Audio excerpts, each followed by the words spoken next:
अस्सलाम वालेकुम friends, how are you? I hope you all will be fine. So हम solar system के बारे में पढ़ रहे थे।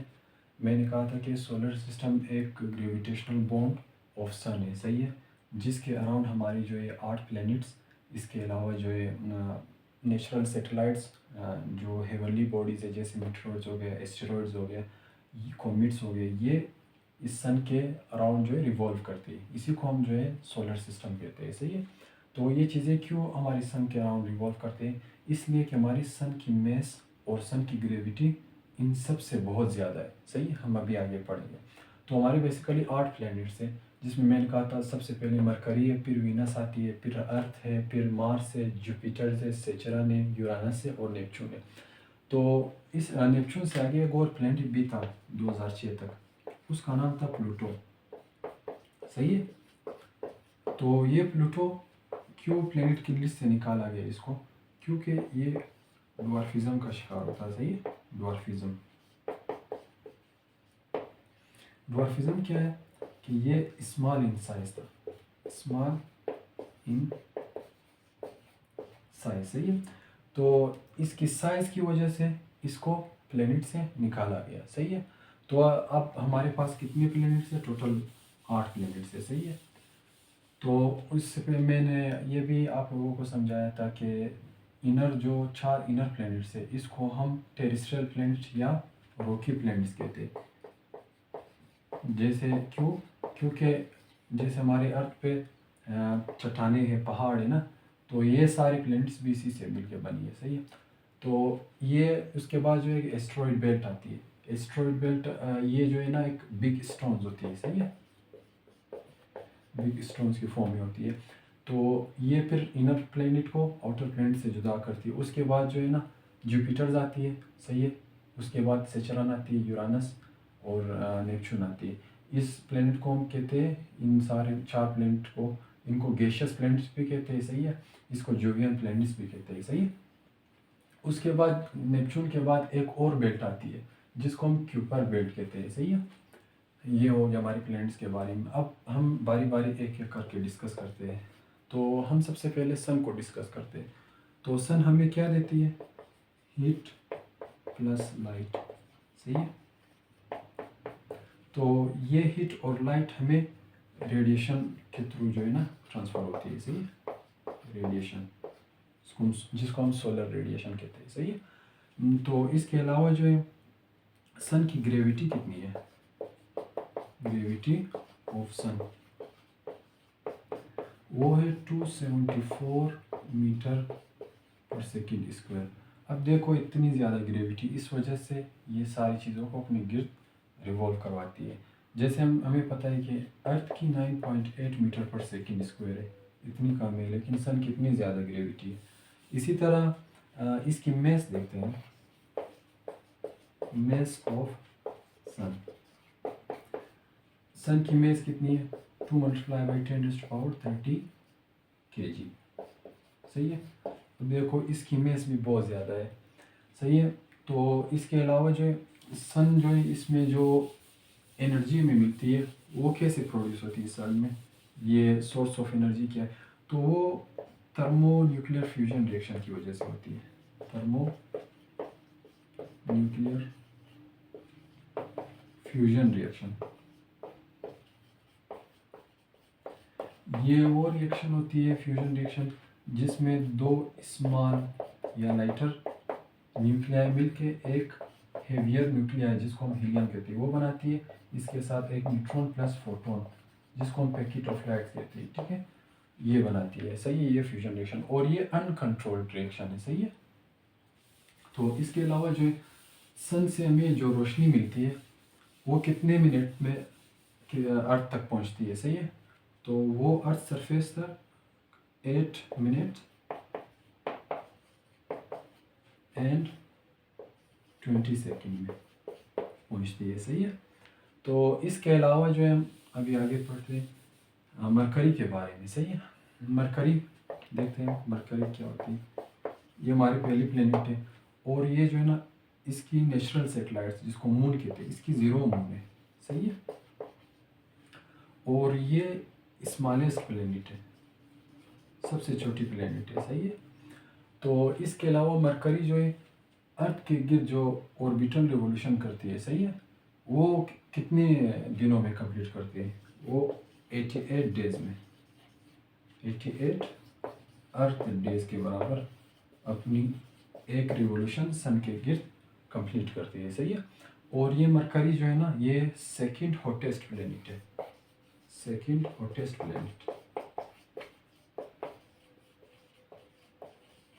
सही हो गया। तो ये हमारी मरकरी के बारे में इंफॉर्मेशन था। तो ये 88 डेज में इसलिए अपनी एक रेवोल्यूशन पूरी करती है क्योंकि देखो इसका सर्कल बहुत छोटी है, सही है। सन के बहुत करीब है, इसलिए जल्दी अपनी वन रिवोल्यूशन कंप्लीट करती है, सही। तो इसके अलावा हम अभी पढ़ेंगे वीनस के बारे में, सही। तो वीनस भी बहुत इम्पोर्टेंट है एग्जाम पॉइंट ऑफ व्यू से। ये वीनस जो है ये हॉटेस्ट प्लेनेट है, सही है, हॉटेस्ट प्लेनेट। क्यों ये हॉटेस्ट प्लेनेट है? इसलिए कि ये कार्बन की जो मिकदार है इसकी एटमॉस्फेयर में बहुत ज़्यादा है, सही है। इसकी एटमॉस्फेयर कार्बन से मिल के बनी होती है। आपको पता है कार्बन जो है ना ये हीट को ट्रैप करती है। मिसाल अगर सन की जो रोशनी ज़मीन पे आती है, अगर एटमॉस्फेयर में ज़्यादा कार्बन हो तो वो दोबारा जो है ना रिफ्लेक्ट करने नहीं देती है इसको, ठीक है। इस वजह से इसकी जो है ना एटमॉस्फेयर में ये डेंस बहुत ज़्यादा है क्योंकि कार्बन उधर ज़्यादा होती है, सही। ये डेंसेस्ट प्लेनेट है। और ये जो है इसकी जो रिवोल्यूशन है ऑर्बिटल मोशन, सही है, जिसको हम कहते हैं रिवोल्यूशन, वो रिवोल्यूशन कितने दिनों में कंप्लीट करती है? 225 डेज में, सही है। लेकिन इसी वीनस की जो रोटेशन है, सही है, जिसको हम स्पिन मोशन कहते हैं, रोटेशन या स्पिन मोशन, वो कितने दिनों में कंप्लीट करती है? वो 243 डेज में। अब इधर एक बहुत इम्पोर्टेंट पॉइंट है कि रिवोल्यूशन इसको तो लेट करनी चाहिए क्योंकि ये सन के गिर्द इतनी चक्कर लगाती है, लेकिन ये जो है ना रिवोल्यूशन जल्दी करती है अपनी रोटेशन से ज़्यादा। अब एक एमसीक्यू आती है, कौन सी प्लेनेट है जिसकी रिवोल्यूशन जो है, जिसकी रोटेशन रिवोल्यूशन से ज़्यादा होती है, सही है। तो वो क्या है? वो वीनस है। देखो ये सन के गिर्द 225 डेज में अपनी एक चक्कर पूरी करती है, लेकिन जो इसकी स्पिन मोशन है अपनी एक्सिस में जो ये रोटेट करती है वो 243 डेज में इतनी ज़्यादा। क्यों? क्योंकि इधर विंड बहुत चलती है, इसकी एटमॉस्फेयर में स्पीड विंड चलती है जो इसकी स्पिन मोशन को डिस्टर्ब करती है। उसके अलावा इसकी एटमॉस्फेयर बहुत डेंस भी है कार्बन की वजह से, सही है। और ये हॉटेस्ट प्लेनेट है क्योंकि कार्बन की मकदार ज़्यादा होती है, कार्बन हीट को ज़्यादा ट्रैप करती है, सही है। और इसी तरह वीनस को हम कहते हैं कि ट्विन प्लेनेट, सही है, ट्विन प्लेनेट ऑफ अर्थ कहते हैं, ट्विन प्लेनेट ऑफ अर्थ। वो कौन सी है? वो वीनस है। क्यों वीनस ट्विन प्लेनेट है? क्योंकि इसकी मेस और अर्थ की मेस राउंड अबाउट इक्वल होती है, सही है। अब वीनस की मेस कितनी होती है? 4.79 10⁻24 kgs की मेस है, सही है। तो लेकिन अभी अर्थ की हम देखते हैं, अर्थ की भी इतनी है 5.97 10⁻24 kg, सही है। ये देखो दोनों की राउंड ऑलमोस्ट जो है ना सेम मैसेज है, इसलिए इसको ट्विन प्लैनेट्स ऑफ अर्थ भी कहते हैं, सही है। इसी तरह हम अभी अर्थ को डिस्कस करते हैं, अर्थ क्या होती है। तो हमारी अर्थ कब वजूद में आई? ये 4.6 बिलियन ईयर्स अगो, सही है। हमारी अर्थ जो है इस वजूद में आई, सही है।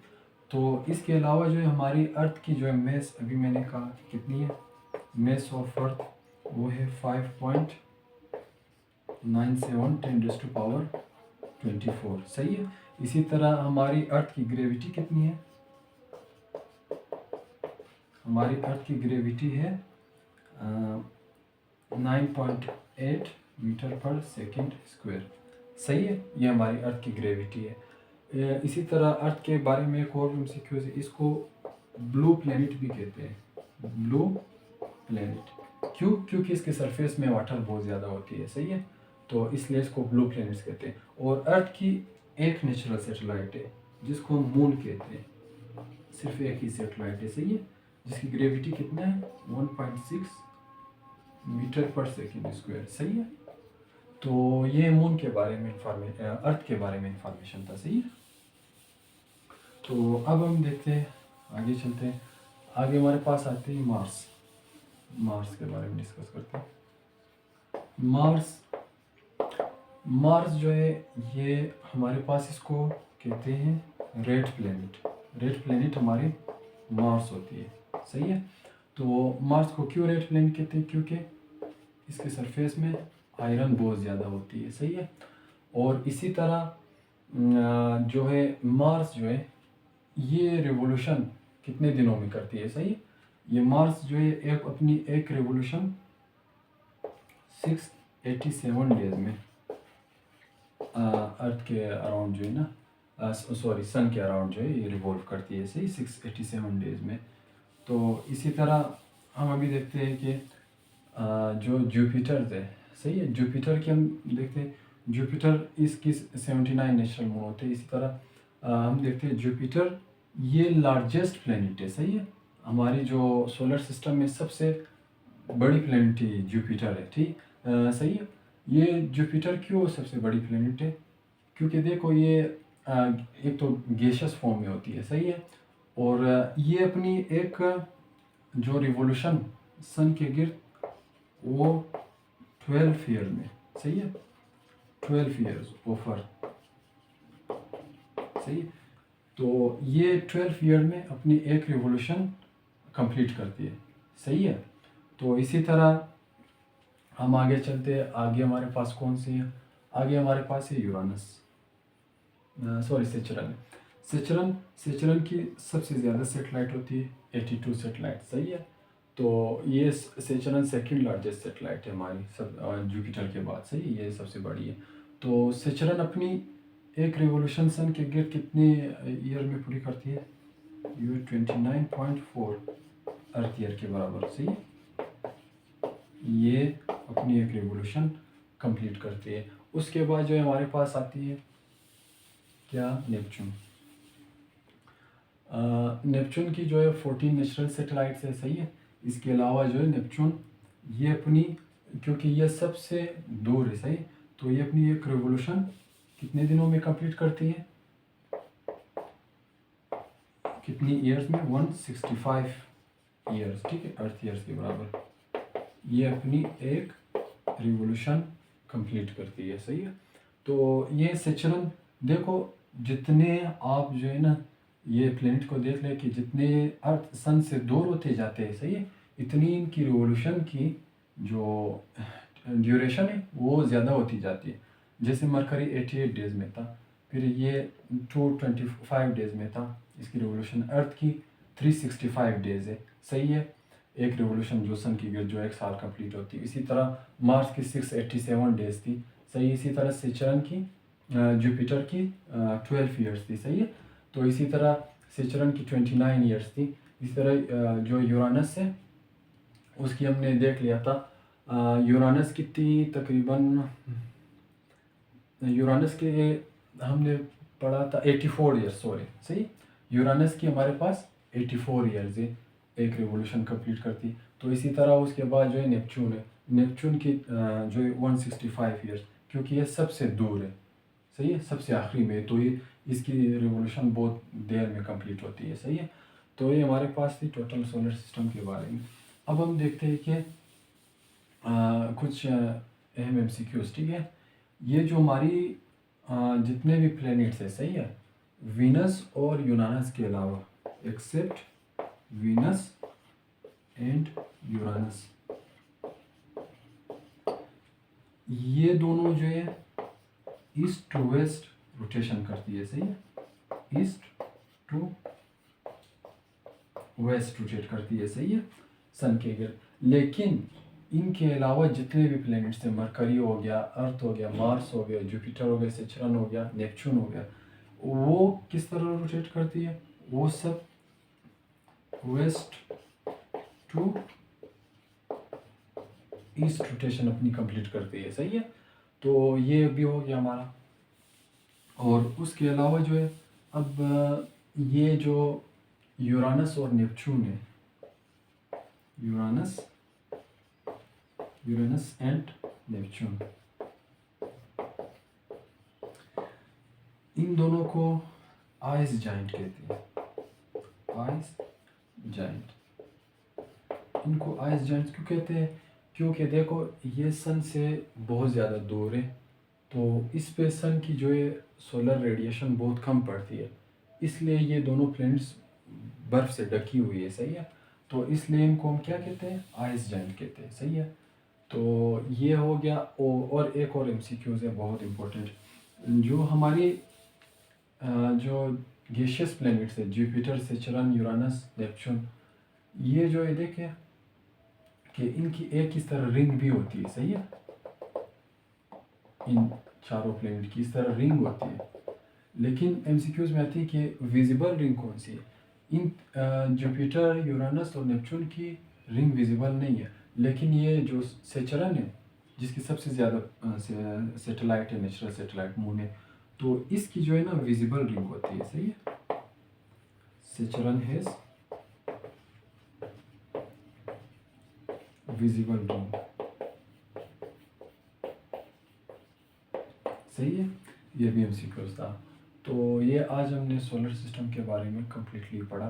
तो इधर आखिरी में मैं थोड़ा डिस्कस करता हूँ, इसकी यूनिट देखते हैं। सही है, डिस्टेंस वगैरह इनकी। तो सन और अर्थ के दरमियान जो है डिस्टेंस को हम 1 एस्ट्रोनॉमिकल यूनिट कहते हैं। 1 एस्ट्रोनॉमिकल यूनिट, तो ये कितने के बराबर होते हैं? 150 मिलियन किलोमीटर। सही है, तो इसको 1 AU कहते हैं। तो ये सन और अर्थ के दरमियान डिस्टेंस को कहते हैं।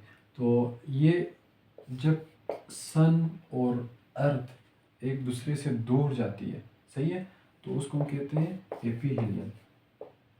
एपीहीलियन, सही है, तो उसकी डिस्टेंस कितनी होती है? 152 मिलियन किलोमीटर। इसी तरह जब सन और अर्थ की डिस्टेंस थोड़ी करीब होती है, तो उसको हम कहते हैं पेरीहीलियन। तो वो कितने के बराबर होती है? 147 मिलियन किलोमीटर। सही है, इसी तरह हमने जो एक और यूनिट पढ़ा था जिसको हम कहते हैं light year. Light year unit of distance होती है। सही, कि एक साल में कितनी लाइट ट्रेवल करती है स्पेस से सन अर्थ तक। ठीक है, तो वो कितनी थी? 1 light year. 1 light year equal to 9.46 10⁻15 metre. सही है, अगर इसको हम किलोमीटर में निकलें तो 1 लाइट ईयर कितने के बराबर है? वो है 9.46 10⁻12 किलोमीटर। सही, इसी तरह एक एमसीक्यूज आया था पीपीएससी में, जो कहते कि 1 लाइट ईयर माइल्स में बता दे। तो माइल्स में इसी तरह 5.879 कुछ है। सही है, ट्रिलियन माइल्स। सही है, ये तीनों एमसीक्यूज है कि किलोमीटर में भी पूछ सकते हैं, माइल्स में भी पूछ सकते हैं, इसी तरह मीटर में भी पूछ सकते हैं। इसके अलावा एक गैलेक्टिक ईयर भी हमारे पास है। तो गैलेक्टिक ईयर क्या है? 1 गैलेक्टिक ईयर ये इक्वल होती है 225 मिलियन ईयर से लेके 250 मिलियन ईयर। सही है, इसको हम गैलेक्टिक ईयर कहते हैं। तो ये गैलेक्टिक ईयर क्या है? जैसे हमें पता है कि कायनात में हर चीज़ मोशन में है। सही, रोटेशन में वो एक दूसरे के गिर्द रिवॉल्व करती है। जैसे हमारी चांद है, वो जो है अर्थ के गिर्द रिवॉल्व करती है। इसी तरह अर्थ और ये सारी प्लेनेट ये सन के गिर्द रिवॉल्व करती है। इसी तरह सन भी गैलेक्सी के गिर्द रिवॉल्व करती है। लेकिन गैलेक्टिक ईयर किसको कहते हैं कि सन जितने भी प्लेनेट्स है, स्टार्स है, सही है, एस्टेरॉइड्स है, कॉमेट्स है, सही है, जितने भी हेवनली बॉडीज़ है वो हमारी जो मिल्की वे के गिर्द, जो हमारी गैलेक्सी है, मिल्की वे गैलेक्सी, इसके गिर्द जो है ये तमाम चीज़ें जब अपनी एक रिवोल्यूशन कंप्लीट करती है उसको हम कहते हैं 1 गैलेक्टिक ईयर। वो 1 गैलेक्टिक ईयर कितने के बराबर है? 225 मिलियन ईयर से लेकर 250 मिलियन ईयर तक लग जाती है, जब हमारी जो है ना ये सारी जो प्लैनेट्स है, स्टार्स है, सही है, हेवनली बॉडीज़ है, वो मिल्की वे गैलेक्सी के अराउंड एक रिवोल्यूशन अपनी कंप्लीट करती है, सही है। तो आज के टॉपिक को हम इधर ही वाइंड अप करते हैं। तो इंशाल्लाह आगे हम मज़ीद दूसरे लेक्चर में पढ़ेंगे इंशाल्लाह, ठीक है। थैंक यू, अल्लाह हाफिज़।